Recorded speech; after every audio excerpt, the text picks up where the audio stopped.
Like a lot of people, I lived for dry fly fishing as a kid in the 1970s. It's what connected me to fly fishing. A dry fly strike junkie hooks us all. As I got into high school in the mid-80s and spent more time in the water, I noticed not every day was a dry fly day. I fished a river with deep plunge pools, and sometimes you simply couldn't get a cutthroat to come 10 feet off the bottom to eat a dry. As a kid that had to catch fish, I devised a system to get my nymphs to the bottom. I ran 15 feet of 12-pound monofilament off my fly line and tied two 2-inch dropper lines off it and tied the nymphs on each. At the end of the 15 feet of 12-pound mono, I pinched a huge split shot. I didn't use an indicator because I wanted to feel the takes. When I fished it, it was a giant, loaded, lobbing spin cast to the heart of the current and let it sink. It got down fast and the retrieve was simply to strip to match the current. I felt every single rock as my big split shot dragged and ticked, drifting slightly slower than the current for all its weight. And boy did I feel those cutthroat eat my nymphs. I'd sit and mine the prime pools for hours, catching dozens of cuts. It was bloody effective. I still use the system. What struck me later in life was that it's essentially the precursor to the short, tightline Euro-influenced nymphing systems you read about today. If I can encourage you to do one thing, it's learn short line, tight line nymphing. It's incredibly effective, easy to learn, and certainly doesn't have to be as convoluted as you may read about.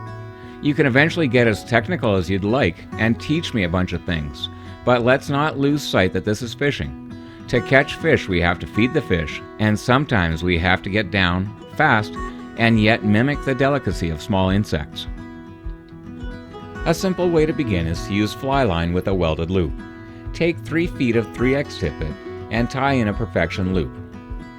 Then tie 5 feet of 5x tippet. At that knot joint, pinch a tiny bit of indicator putty or use a small foam sticky indicator. Deliberately make it tiny so you don't get lazy and fish by sight. That's not what this is about. Now, tie one 2-inch dropper line off the 5x running line and tie on a nymph close to the size and shape of what's hatching or soon to be hatching. Use a tungsten beadhead nymph. At the end of the same 5x running line, tie on a slender, size 10 nymph with an oversized tungsten bead. The concept is that the 5x running line will cut through the water easily as it's thin. The slender, oversized tungsten beadhead nymph will act like a split shot to get the rig down, and the smaller tungsten nymph will match the hatch. Both flies are equally likely to catch fish because they offset each other in imitating various insects. The trouble with short line nymphing is that it's counterintuitive to everything we've learned about trout and how spooky they are.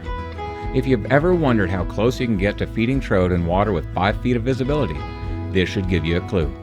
You can almost stand amongst them. The best place to learn tightline nymphing is to find a shelving riffle that looks like this one. Slowly get yourself into position that you're standing just where the last of the dancing water of the riffle meets the flat water. We'll start there. Let's focus on the seam running along the shore immediately upstream.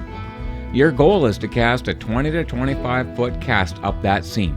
That means 12 to 15 feet of fly line plus your 8-foot nymph setup.